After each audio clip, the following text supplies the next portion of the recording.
3 IA qui vont améliorer ton efficacité en montage vidéo. La dernière est vraiment indispensable. Runway, je l'utilise principalement pour faire de la rotoscopie. Et si tu sais pas ce que c'est de la rotoscopie, c'est le truc qui me permet de faire passer des choses derrière moi, comme si j'étais détaché du fond. Sur Premiere, on n'a pas encore d'IA intégrée pour supprimer le fond d'une vidéo. Et c'est vraiment galère de passer par After Effects. Surtout que ça a tendance à bien faire bugger le logiciel.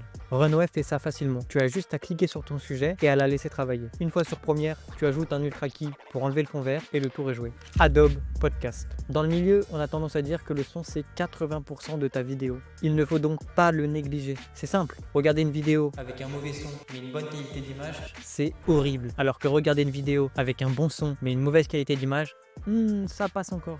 Adobe Podcast est juste trop bien pour rattraper un mauvais son et bien isoler ta voix. Le seul petit point négatif, c'est que parfois, il peut te faire avoir une voix de robot. Et enfin, celle que j'utilise le plus et qui va te faire gagner un temps fou, Submagic. Ça déclasse de loin les sous-titres automatiques de Premiere. C'est simple, ça te génère les sous-titres automatiques de ta vidéo en quelques secondes et ils sont personnalisables hyper facilement. Les animations se font toutes seules et tu peux même illustrer tes sous-titres avec des icônes. Tu ne trouveras pas plus efficace que Submagic et si tu veux gagner de précieuses heures, je te conseille de l'utiliser. Et s'il y a un aspect du montage qui te bloque encore, dis-le moi en commentaire et je pourrai en faire une vidéo pour t'aider.